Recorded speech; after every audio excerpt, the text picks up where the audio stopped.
Good evening, night owls, and thank you for tuning in. It's a pleasure to have you here for another late-night journey into the past. I'm grateful you've chosen this cozy corner of history to relax with tonight. Feel free to say hello in the comments and let me know where you're listening from. As always, if you enjoy these nocturnal expeditions, please consider liking this video or subscribing for more. Together, we'll explore an often forgotten side of medieval life. Tonight's topic is a bit on the stinky side. We're uncovering the filthy truth behind one of Europe's dirtiest jobs. Settle in and get comfortable. I promise to keep things calm and informative. No jump scares here. Just a gentle stroll through some messy history.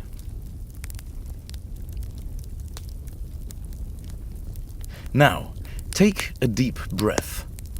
Perhaps not through the nose when we get to the smelly parts. Dim those lights and fluff up your pillows.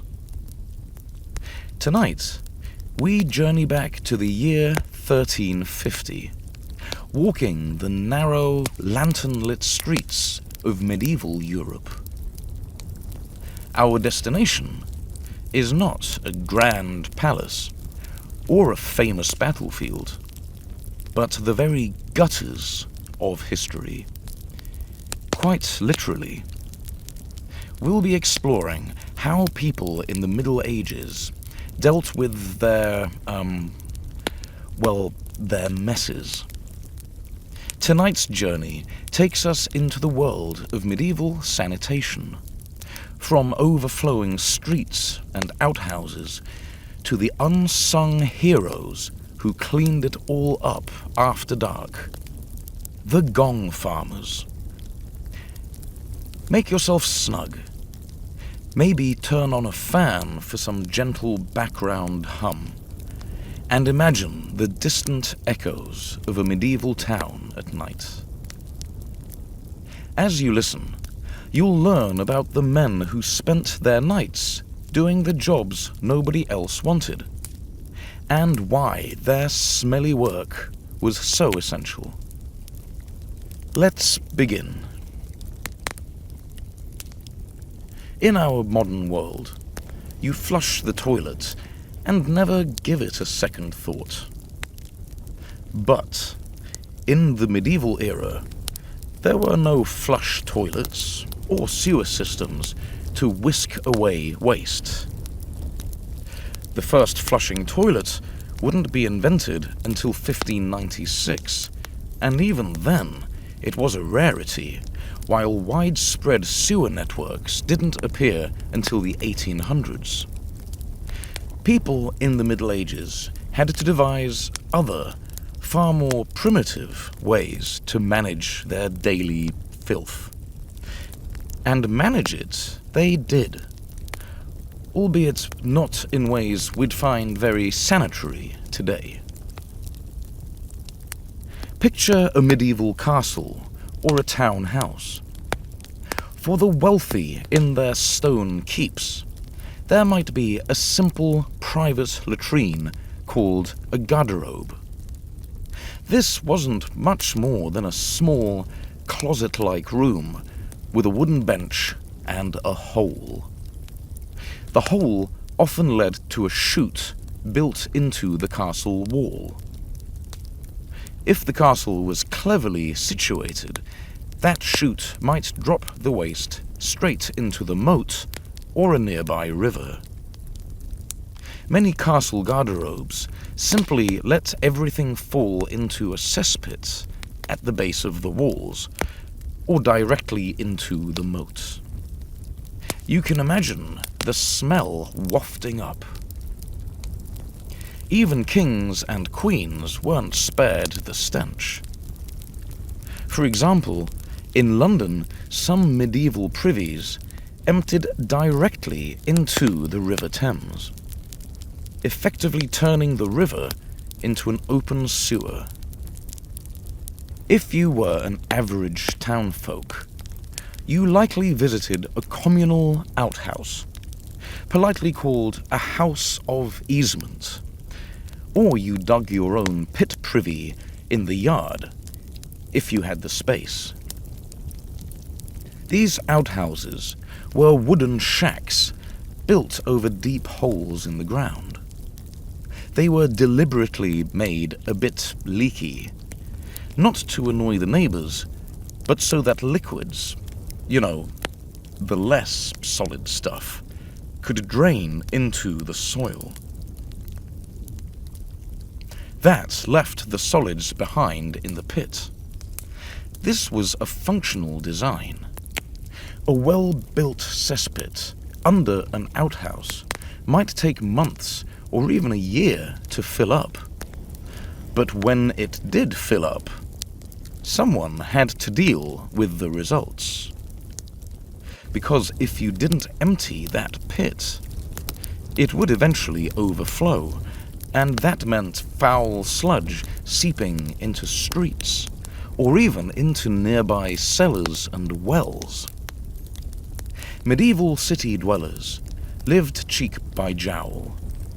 So, one family's neglected privy could literally become the neighbor's nightmare as it leaked through walls. Waste management wasn't just about convenience. It was about health. A privy that wasn't emptied was a breeding ground for disease, and a stinking menace that could contaminate drinking water. In short, medieval towns desperately needed a way to get rid of human waste.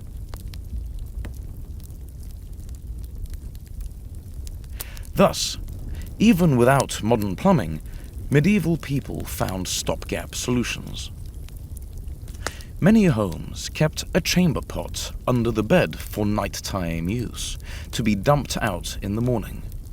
Yes, often tossed right into the street or roadside ditch, sometimes with a shouted warning to passers-by below, as we'll see later. Almost everyone, rich or poor, produced their share of leavings each day, and it all had to go somewhere. This is where our protagonist, or perhaps unsung anti-hero, enters the stage, holding his nose. The Gong Farmer. The Gong Farmer. An odd title, isn't it? It has nothing to do with musical gongs, or agriculture as we know it. In medieval English, gong was a slang word for both a toilet and its contents. In other words, the smelly stuff itself. And farmer, in this context, comes from an older use of farm, meaning to collect a fee. So, the Gong Farmer was literally the person paid to collect human excrement. In plainer terms, these were latrine cleaners, the cesspit diggers, the night soil men. It was their job to go dig out the cesspits and privies once those were full. Unpleasant? Extremely. Vital? Absolutely. Every town and castle generated far more filth than could be left lying around.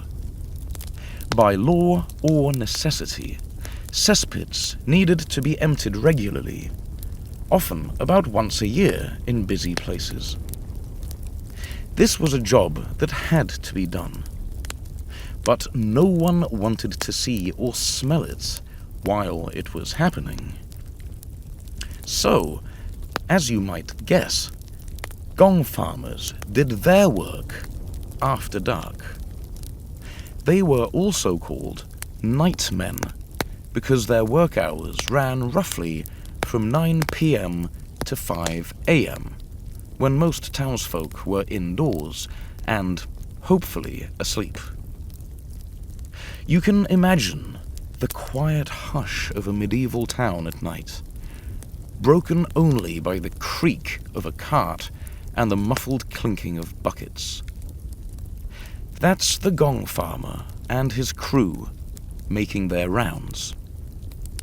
It's a grim kind of graveyard shift. Instead of haunting ghosts, these workers were scooping human waste under the cloak of night. Why at night? Well, nobody wanted to see or smell overflowing carts of human waste during the day. Commerce and daily life had enough challenges without that horror show rolling by. Town authorities knew the only practical time was nighttime. So the Gong fathers crept out with their shovels and barrels once the sun set and people shuttered their windows.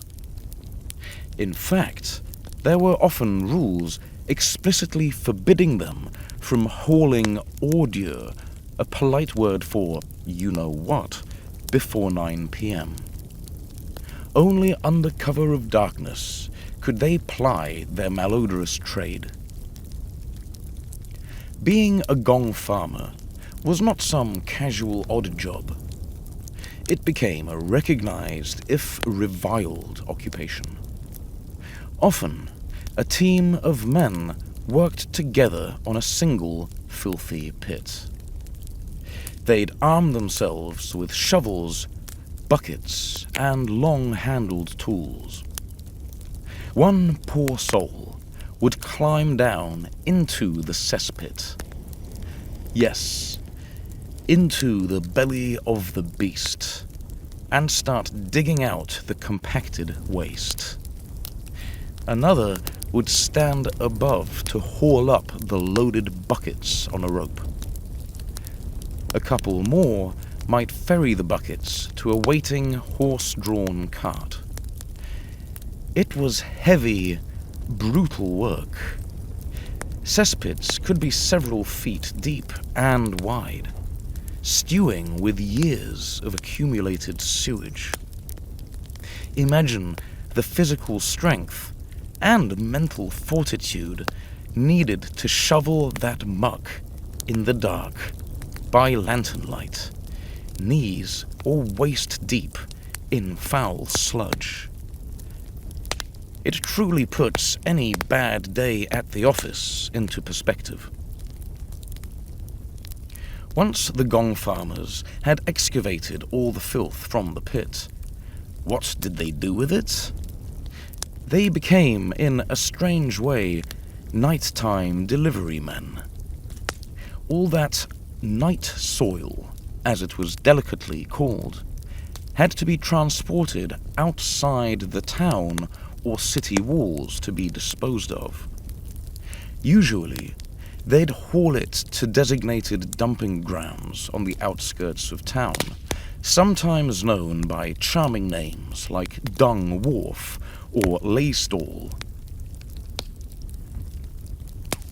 There, it might be dumped into larger cesspools or simply piled up. The medieval people were nothing if not practical. Often that waste wasn't just thrown away, but sold to farmers as fertilizer for fields.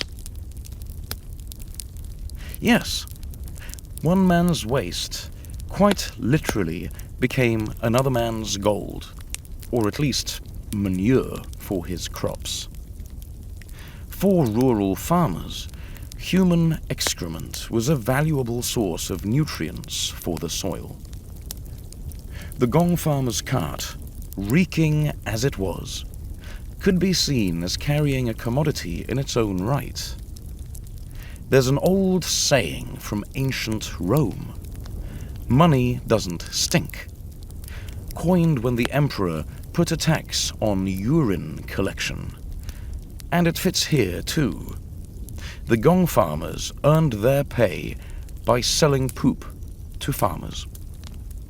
It's a grim business model, but it worked. Waste recycling, medieval style. In a castle setting, the process was similar. Many castles, as we noted, had internal cesspits, collecting the droppings from garderobes. Gong farmers in castles might have an extra duty, clearing blockages in the latrine chutes. They even had a custom of drumming to warn everyone when they were about to start cleaning, sometimes jestingly calling it the hour of no shitting. Pardon the language, but that's literally what one castle's records called it. The drumbeat meant, don't use the privy right now, someone's down there. No one wanted a nasty surprise falling on the workers mid-job. In rare cases, that chute could contain more than muck. There are accounts of desperate invaders who tried to sneak into a castle by climbing up the latrine chute. Yes, truly trying to go where others had gone before. Castle Gong farmers, working down in the pits, occasionally encountered an unwelcome guest crawling in. Part of their job description, oddly enough, could include fending off or even killing these intruders if they showed up. Imagine being a Gong farmer and suddenly seeing a half-drowned enemy soldier emerging from the sewage you're standing in. It's like a horror movie and a dark comedy wrapped in one. I doubt anyone had to tell those intruders that their plan was a bad idea. The situation spoke for itself. By now, you might be wondering, who on earth would volunteer for such a job? The answer? People who were desperate or shrewd enough to do it. Because for all its horrors, Gong farming paid surprisingly well. It had to, or no one would do it at all. Records from medieval England show that Gong farmers could earn about 2 shillings per ton of waste they removed. That was a hefty sum in the 15th century, roughly equivalent to a few dozen pounds, or perhaps $80 to $100 in today's money, per cartload. At large sites like big churches or palaces, the job might come with perks. One church paid their cesspit cleaners in valuable beeswax candles, and a legend claims a Gong farmer serving Queen Elizabeth I received part of his wages in fine brandy. No doubt, a stiff drink was appreciated after a long night in the muck. So, yes, dirty work paid. However, no amount of money could buy respectability in this case. Gong farmers stood at the absolute bottom of the social ladder. Perhaps only executioners and lepers kept them company down there. It was honest work, but society wrinkled its nose at them, literally and figuratively. You can imagine that after a night knee-deep in human filth, a Gong farmer probably carried a pungent aroma around with him. People in town avoided them whenever possible. There are stories of Gong farmers being required to live in certain outskirts or specific quarters of the city, away from the general population. This wasn't official prison, mind you. More like an enforced segregation, because nobody wanted to be neighbors with the guy who smelt like a cesspit. If a Gong farmer walked into a tavern after work, assuming he even tried, I suspect he'd have the place to himself in short order. Their social life stank as much as their clothes. Despite the stigma, these workers knew their value. After all, if they didn't do it, the whole town would suffer. But human nature being what it is, they were more often mocked or shunned than thanked. You wouldn't invite a Gong farmer over for dinner unless you had no sense of smell or a heart of pure gold. A dark joke of the time might be that a Gong farmer could clear a crowded marketplace faster than any town crier yelling fire. In the late 16th and 17th centuries, a curious coping strategy emerged: tobacco smoking. When tobacco from the New World arrived in England, some Gong farmers reportedly took up the pipe while working. The idea was to mask the foul odors with the pungent smoke. Did it help? Perhaps a bit, perhaps not. But one can hardly fault them for trying anything to take the edge off that smell. Picture a man standing in a pit of fetid sludge, a long clay pipe in his mouth, puffing furiously just to be able to breathe through the stench. It's an image equal parts tragic, comic, and oddly heroic in its own way. The original smoke break was less about relaxing and more about survival by smokescreen. We've talked about the smell and social shame, but we should address the very real physical dangers of Gong farming. This was not just unpleasant, it could be deadly. For starters, working in unventilated cesspits meant breathing in toxic fumes all night.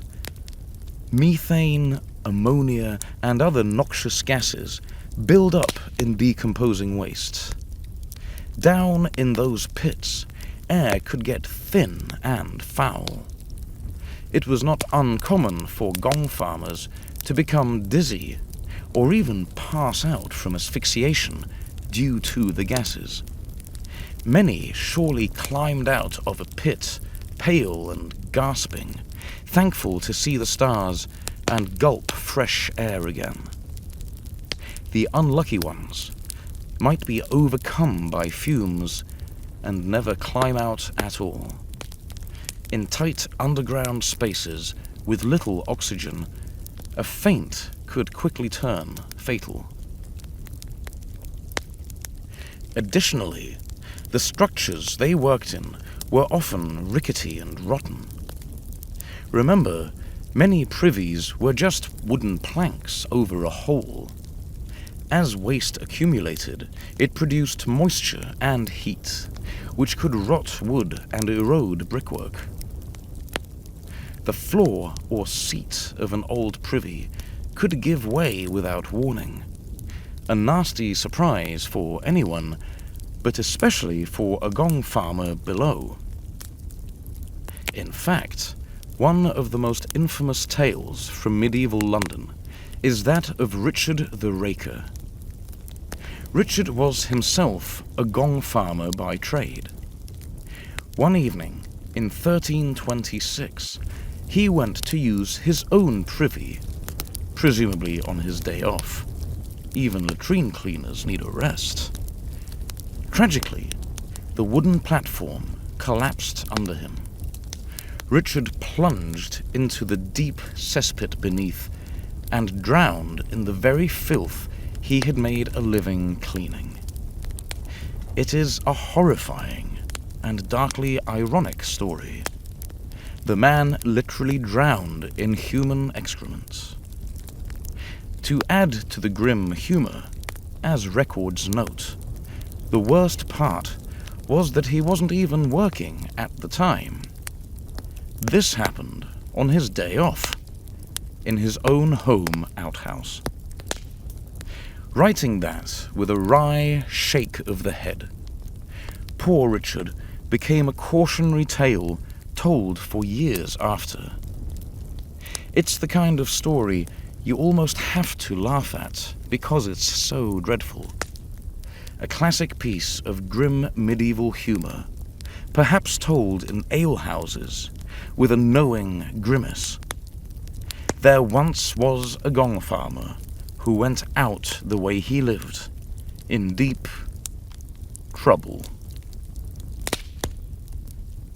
It's worth noting that despite how filthy medieval cities were, people weren't entirely ignorant or indifferent to the problem.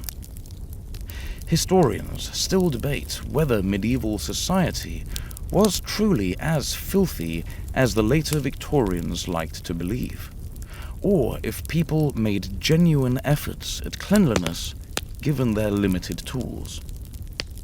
What's clear is that they knew bad smells and waste were unpleasant. Even if they didn't know about germs, they associated stench with sickness. They tried to mitigate the nastiness in various ways, however imperfect. The existence of the Gong farmer itself proves that medieval folks invested in cleaning up waste, even if just to reuse it as fertilizer. So, while the Middle Ages didn't have our modern hygiene, they weren't completely oblivious. They did what they could, and often that meant hiring someone to tackle the dirty work and cart it away. Beyond the cesspit cleaners, medieval towns had a few other lines of defense against the tide of muck. City officials passed numerous ordinances to manage waste and cleanliness, with very mixed success. In many European towns, residents were supposed to keep the street in front of their house tidy. For instance, in 14th century London, King Edward III issued an edict forbidding people from throwing garbage or human waste into the city's rivers and ditches. Homeowners were ordered to sweep the refuse to certain areas for collection instead. Similarly, in 16th century Paris, King Charles IX decreed that every property owner must clean the street outside their home twice a day, morning and afternoon. They were told to gather mud and other filth into piles for collectors, and absolutely not to dump any chamber pots out the window onto passers-by. Violators could be fined. If that sounds optimistic, it was. People often ignored these rules unless forced. Paris's government kept issuing edict after edict through the 1600s, insisting that citizens work together to push waste toward the river and flush the streets with clean water. And yet, travelers still wrote that Paris's streets were ankle-deep in muck, reeking to high heaven. The fines and laws just couldn't keep up with the sheer volume of nastiness produced every day. One disgruntled observer in the 17th century noted that dirt and dung were beaten by endless foot traffic into a thick, oily paste on Paris roads. It stuck to everything and could be smelled miles away. Not exactly the romantic city of light yet. In many crowded cities like Edinburgh or Paris, if you lived on an upper floor, the easiest way to empty your pot was, alas, right out the window. It was customary and courteous to yell a warning first. In French, they'd call out "Gardez l'eau," meaning watch out for the water. Of course, it wasn't just water. In Scotland, this became the famous cry "Gardez-l'eau." If you heard that holler from above, you knew to dodge aside or raise an umbrella fast.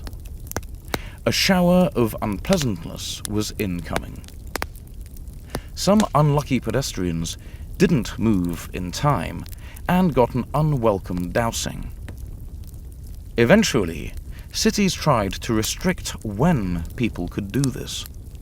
One law in Edinburgh said waste could only be flung out after 10 p.m., hopefully when few were on the streets. But enforcement was spotty. The ritual of tossing slops out the window remained a morbid joke through the centuries.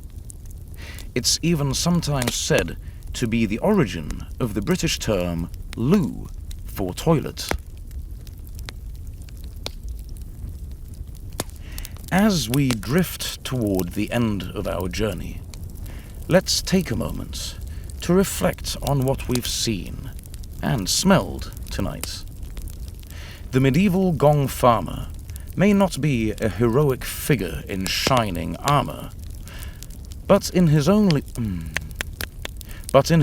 way, he was a crucial soldier on the front lines of urban life. In the quiet, dark hours of long-ago nights, while others slept, these workers toiled knee-deep, sometimes neck-deep, in muck, to haul away the waste of thousands. It's a dirty job, and they did it, allowing cities to wake up to cleaner streets, relatively speaking, and safer wells. In learning about them, perhaps we gain a new appreciation for the comforts of our modern world. As you lie in your comfortable bed, in a room free of foul odors, with fresh water and plumbing nearby, think of how far we've come. You can almost hear in the distance of memory the faint rattle of a night cart and the slosh of a bucket. The sounds of a medieval town being cleansed while its people dream. You're safe in your bed now. The only smell, the faint, clean linens and the cool night air. The world of medieval waste and its handlers fades into the background of history. All that remains is a newfound gratitude for the wonders of modern sanitation and a touch of empathy for those who came before us in far less pleasant times. Their story is done, and now it's time to rest. Thank you for sharing this journey with me. Sleep well, with a light heart, and perhaps a bit of humor at how history's worst jobs can still teach us lessons. Sweet dreams.